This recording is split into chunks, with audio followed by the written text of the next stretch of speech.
What we think is that whenever we go into school every day, we just keep on saying to ourselves that, well, there's another day gone. Have they done anything?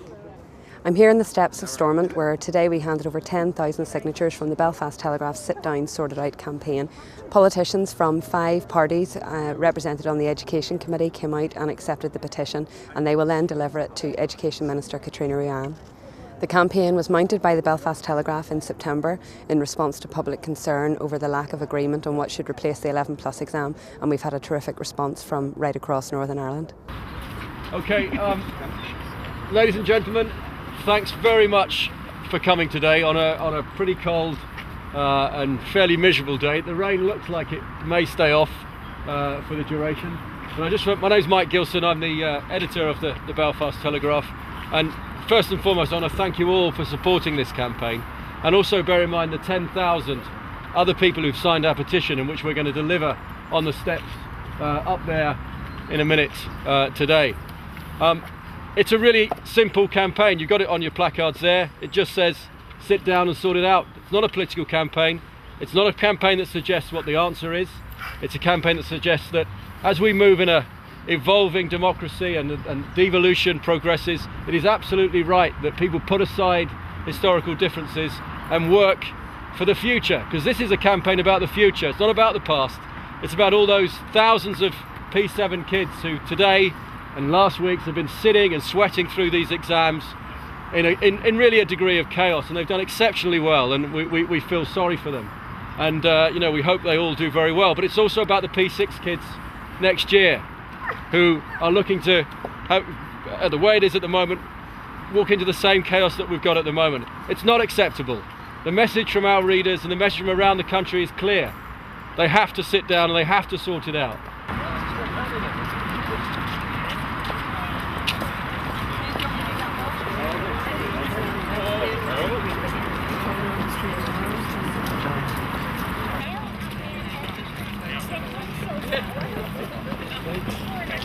That's great. All right. See you in a wee minute. Okay. Bye. Just slow down, mate.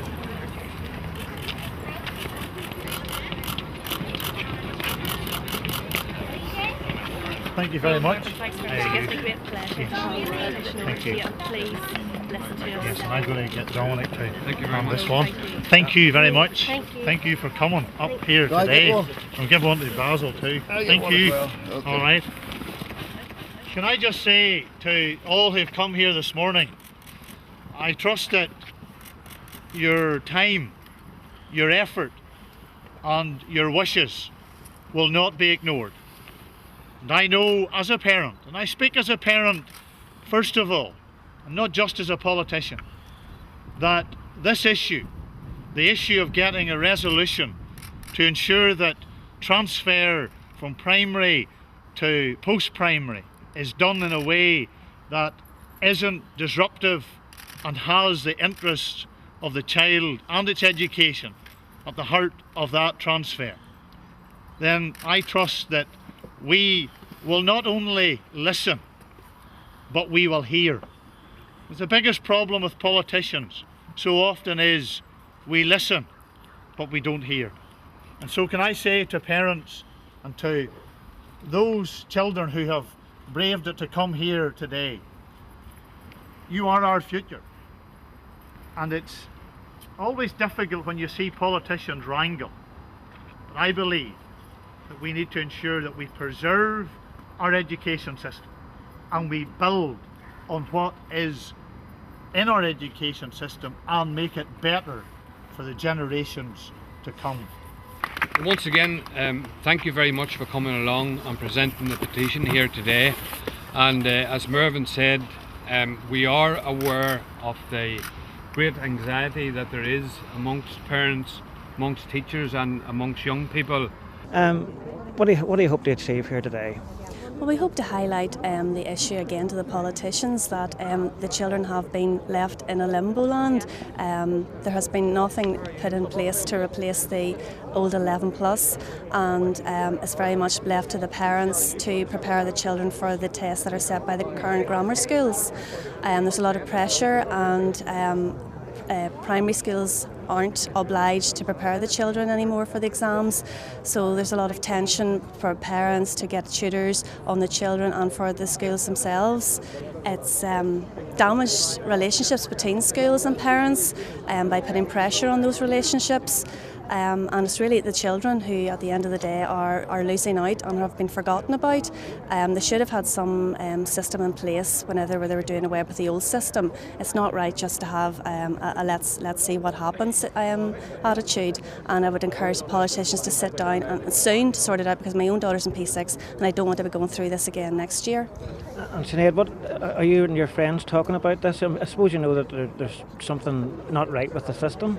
Yeah, what we think is that whenever we go into school every day, we just keep on saying to ourselves that, well, there's another day gone, have they done anything?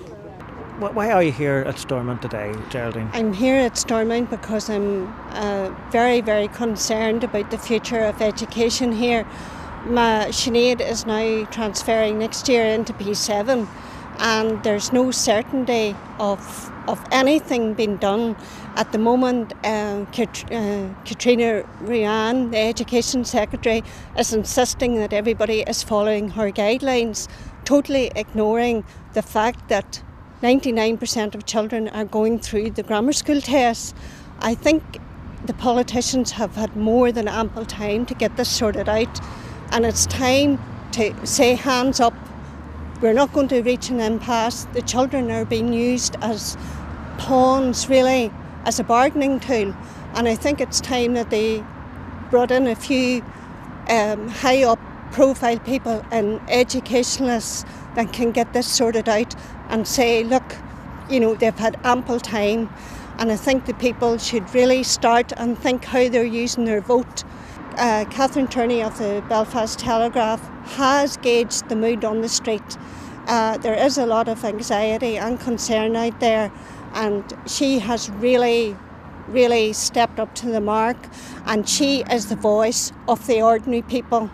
Well, I feel it's such an important issue because I was brought up in the Republic of Ireland, where the only issue there was if your parents could afford to pay for you to be educated. And when I came here and had 3 sons who went through the most wonderful education system right from primary school through, I felt I had to come and support the people who have put so much effort into this campaign.